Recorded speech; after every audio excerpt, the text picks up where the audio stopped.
Olá pessoal, aqui quem fala é o professor e pesquisador Sérgio Henrique Souza Santos. Estamos aqui mais uma vez para o nosso quadro Evangelho, Consciência e Espiritualidade e hoje nós vamos conversar um pouquinho sobre como lidar com pessoas difíceis, com os opostos na nossa vida. E para iniciarmos as reflexões, façamos a nossa prece de abertura. Senhor Deus, que a Tua luz se faça presente, que possamos, Senhor, nos inspirar, ampare a cada um daqueles que nos rodeiam, nas suas dificuldades, nas suas mazelas, para que juntos possamos crescer e muita luz e bênção aos nossos mentores e anjos de guarda. Que assim seja. Muito bem, para então começarmos as nossas reflexões, vamos ler hoje o Evangelho de Jesus Cristo segundo Lucas, comentado por Emmanuel e psicografado por Chico Xavier. E o tópico de hoje é Lucas, capítulo 10, versículo 29. Ele, porém, querendo justificar-se, disse a Jesus: quem é meu próximo? O próximo e nós. Esperas ansiosamente encontrar o Senhor e um dia chegarás à divina presença. Entretanto, antes de tudo, a vida te encaminha à presença do próximo, porque o próximo é sempre o degrau da bendita aproximação. Mas quem é meu próximo? Perguntarás de certo qual ocorreu ao doutor da lei nas luzes da parábola. Todavia, convém saber que além do próximo mais próximo, a quem nomeias como sendo o coração materno, o pai querido, o filho de nossa bênção, o irmão estimável e o amigo íntimo, no clima doméstico, o próximo é igualmente o homem que nunca vistes, tanto quanto aquele que te fixa indiferente em qualquer canto da rua. É a criança que passa, o chefe que te exige trabalho, o subordinado que te obedece, o sócio de ideal, o mendigo que te fala à distância. É a pessoa que te impõe um problema, verificando-te a cada capacidade de auxílio, e é quem te calunia, meditando-te na tolerância. Quem te oferece alegria, anotando-te o equilíbrio. É a criatura que te induz à tentação, testando-te a resistência. É o companheiro que te solicita um concurso fraterno, tanto quanto o inimigo que se sente incapaz de pedir-te o mais ligeiro favor. Às vezes, tem um nome familiar que te soa docemente aos ouvidos. De outras, é categorizado por ti a conta de adversário que não te aprova o modo de ser. Em suma, o próximo é sempre o inspetor da vida que nos examina a posição de alma nos assuntos da vida eterna. Entre ele e nós se destacam sempre a necessidade e a oportunidade a que se referia Jesus na parábola inesquecível. Isso porque o bom samaritano foi efetivamente o socorro para o irmão caído na estrada de Jerusalém para Jericó. Mas o irmão tombado no caminho de Jerusalém para Jericó foi para o bom samaritano o ponto de apoio para mais um degrau de avanço no caminho para encontro com Deus. Que assim seja. Ai, que linda essa passagem, hein? Olha como é difícil para nós entendermos e colocarmos em prática em nossa vida quem é o nosso próximo. Jesus já disse: amai ao vosso próximo, vá conviver, vá lidar, e é isso que se espera para quem quer chegar junto a Deus. E como Emmanuel disse bem claramente, todos nós chegaremos lá. Todos nós vamos um dia estar em comunhão plena com Deus, seremos anjos, apesar de toda a nossa pequenez nos dias de hoje. Mas, para isso, temos que subir vários degraus, nos melhorando em cada um. E os degraus são o nosso próximo. E essa explanação de Emmanuel sobre quem é o nosso próximo é divina. E vai falar com o nosso ego, vai incomodar muitas vezes o nosso pensamento, a nossa forma rígida de ver as coisas, porque o nosso próximo são todos. O nosso próximo não é um familiar, não é somente um pai, mamãe, um irmão, um filho. Não são as pessoas com as quais nós convivemos no dia a dia somente. Elas também, mas não somente elas. E nem são somente, mas incluem os nossos inimigos e desafetos. Também são nossos próximos. Emmanuel expande isso para além. São todas as pessoas que nem sabemos que existimos ou que cruzam a rua. Por quê?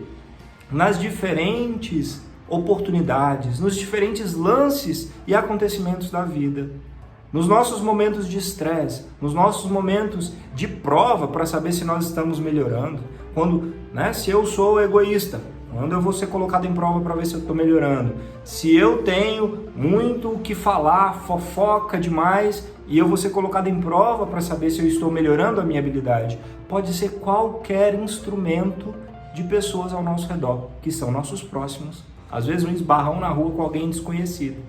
É um teste, é um degrau a ser subido, se nós conseguirmos lidar bem com aquela situação. Olha que importante. Emmanuel finaliza esse texto nos falando, lá na parábola do bom samaritano, é claro que foi importante para aquele irmão caído na rua, na estrada, assaltado, sem nada, ter sido socorrido. Para ele foi uma bênção. Quando tantos passaram e deixaram à margem, nós tivemos um samaritano, que era uma pessoa excluída, da sociedade tradicional judaica da época, e que foi quem socorreu e amparou. E esse ser humano caído na estrada foi o degrau de subida, ou provavelmente vários degraus de subida para esse bom samaritano. Quem é na sua vida hoje, quem é na minha vida hoje, o degrau que nós estamos tendo a oportunidade de lidar melhor para subir? Quem é esse próximo junto a nós? Fica essa nossa reflexão para saber que a gente tem que lidar com o bom, com o ruim, com o difícil, com o alegre, com cada situação. Pois todas elas, alegres ou tristes, boas ou ruins, são oportunidades de crescimento. E dentro desse contexto, nós trouxemos o nosso belo livro, No Portal da Luz, ditado por Emmanuel e psicografado por Chico Xavier. E o tópico de hoje é Irmãos Difíceis. Problema a considerar os irmãos difíceis. Em muitas ocasiões, no limiar da iniciação espírita, renteamos com eles como que a nos experimentar a fé renovada. Patenteiam-se por indiscutíveis remanescentes de nossa existência no pretérito, figurando-se meirinhos da justiça eterna a pedir-nos contas de atos mínimos. Seria justificável frustrar impulsos edificantes ou secar a fonte do trabalho espiritual que se nos indica a regeneração e ao progresso, tão somente porque não se nos fazem agradáveis de imediato ao modo de ser? Recomendável desertar da lição porque se revele intrincada e obscura? Não te des a fuga quando esse desafio reponte na estrada. Recorda os irmãos difíceis em tuas preces diárias. Figura-lhes mentalmente a imagem, qual se estivessem diante de ti, e roga ao Senhor que os envolva em suas bênçãos. Dirige-lhes a tua silenciosa mensagem de simpatia, e sempre que surja o ensejo devido, auxilia-os em tudo aquilo que lhes possa ser útil. Em geral, somos também menos simpáticos para todos aqueles que situamos nessa posição. Se há quem nos contrarie, instintivamente contrariamos também a muitos companheiros, às vezes sem perceber. Se aqueles que ainda não se afinam conosco denotam erros aos nossos olhos, os erros que carregamos se destacam aos olhos deles. Amor e paciência, tolerância e amparo fraterno são os recursos adequados para os embaraços dessa jaez. Se algum irmão difícil te constitui provação no caminho, esteja onde estiver, põe especial atenção no serviço que lhes possa prestar. Extingue o foco da antipatia com o antisséptico da oração e do entendimento, da paz e da colaboração desinteressada. Aversões que surgem são crueldades mentais do passado que reaparecem. Toda crueldade mental é uma doença do espírito e toda doença pede cura. Que assim seja. Complementando de uma forma linda o nosso evangelho. Irmãos difíceis. Todos nós somos irmão difícil de alguém. E sempre teremos algum irmão difícil no nosso caminho. Como o lindo evangelho nos disse, somos e temos pessoas como degraus, porque são nossos próximos. São nossas provas. São a oportunidade de aprendizagem para aquilo que nós ainda não dominamos em nossa alma. Se nós ainda não temos paciência, se nós ainda não temos respeito, no nosso mundo atual falta até o básico, como respeitar o direito do outro ser quem é, mesmo que a pessoa não faça nada com você. Quantas pessoas até hoje trazem preconceitos que são completamente o oposto do que Jesus viveu e exemplificou.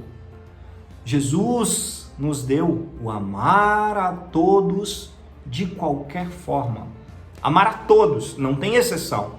Mas a prostituta, mais o bandido, mais o ladrão. Amar a todos sem exceção. Não quer dizer que nós vamos concordar com todas as atitudes. Não quer dizer que nós vamos apoiar e dar suporte. Mas quer dizer que nós vamos respeitar, amar e saber que todos esses seres, assim como nós, têm defeitos e qualidades. E que um dia também serão anjos. Todos alcançaremos a Deus. Todos nos elevaremos à glória.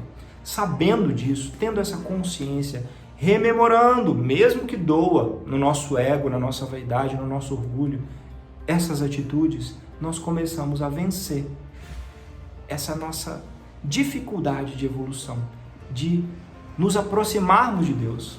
E é só com esse esforço que nós vamos conseguir a paz, que nós vamos de fato conquistar esse caminho, esse percurso de elevação que é tão necessário, que na verdade é o objetivo de estarmos aqui nessa Terra, que é um planeta, hospital, escola, né? Façamos então essa nossa trajetória, utilizando os irmãos difíceis, que também somos nós, para aprendermos e melhorarmos. E quando percebermos que nós estamos sendo um irmão difícil para o outro, tentar melhorar, ajustar, pedir perdão e crescermos juntos, né? E dentro desse contexto, trouxemos um artigo científico muito interessante, cujo título é o seguinte: Lidando com os opostos como mecanismo de mudança na arte-terapia em transtornos de personalidade. Um estudo de métodos mistos. Esse artigo científico foi publicado no journal ou na revista que tem como título Frontiers in Psychology, que quer dizer Fronteiras em Psicologia, pelos autores Suzanne Ryan, Johannes Ziscoven, Jakin Hedgeman e Evelyn Josten. Bem, o que esse artigo científico experimental fez? Muito interessante. Ele lidou com opostos, né? Pessoas que têm que lidar com situações, enfrentamentos psicológicos, né? Opostos. Então, assim, eu gosto disso, eu vou vivenciar o que eu gosto e o oposto. E trouxeram, então, para esse estudo, 32 pacientes com transtornos de personalidade, que têm dificuldades de lidar com os opostos, de lidar com o diferente, de mudar e olhar além, de ter empatia. Então, pessoas que têm transtorno de personalidade. E o que eles fizeram? Utilizaram a ferramenta da arte-terapia, né, de utilizar a arte, 4 ferramentas, para expressar e lidar com os sentimentos dele com relação aos outros e às situações que são opostas e que contradizem os seus sentimentos e pensamentos frustrados, né? Então, fizeram 4 ferramentas metodológicas de testar à base de desenhos, né? De pinturas e desenhos, né? Então, foi ensinado, estimulado essas pessoas com transtornos divididos, né, em grupos, com e sem esse tratamento de arte-terapia. E o que se aprendeu, o que se constatou no final, é que utilizar métodos como a arte-terapia gera uma melhora na capacidade de lidar com as frustrações, de lidar com o diferente, de lidar com aquilo que nós estamos muitas vezes bloqueando no nosso inconsciente e que é tão necessário, né? Um enfrentamento para a gente melhorar. Sem esforço não existe progresso, né? A gente tem que fazer a nossa parte de esforço. E é isso. Tem ferramentas para nos auxiliarem nesse esforço e a arte-terapia é uma delas. Nesse estudo, então, nós vemos que a dificuldade em lidar com opostos, os tratamentos podem também ser auxiliados com ferramentas como a arte, né? Os tratamentos à base de arte. Que nós, então, possamos buscar nos melhorar, porque a gente ficar olhando para o outro, nós não temos poder algum de mudá-los, mas a nós sim. E esses outros podem ser o nosso degrau de crescimento para junto a Deus, conquistando mais paz, mais amor, mais leveza para a vida, que é tudo que nós precisamos, né? Leveza e amor. Então, vamos à nossa prece de encerramento. Deus Pai, gratidão por tantos belos ensinamentos, pela ciência que nos faz entender a vida e se conecta de forma brilhante com o Evangelho de Jesus. Pedimos ao Pai que abençoe enormemente os que mais sofrem, os que estão em desamparo e muito enormemente os que buscam ajudar, nesse plano e em outro, e aos nossos anjos e mentores de luz, que tanto nos guiam, protegem e amparam. Que assim seja. Gratidão a vocês pela oportunidade de conversarmos mais uma vez. Namastê e até a próxima.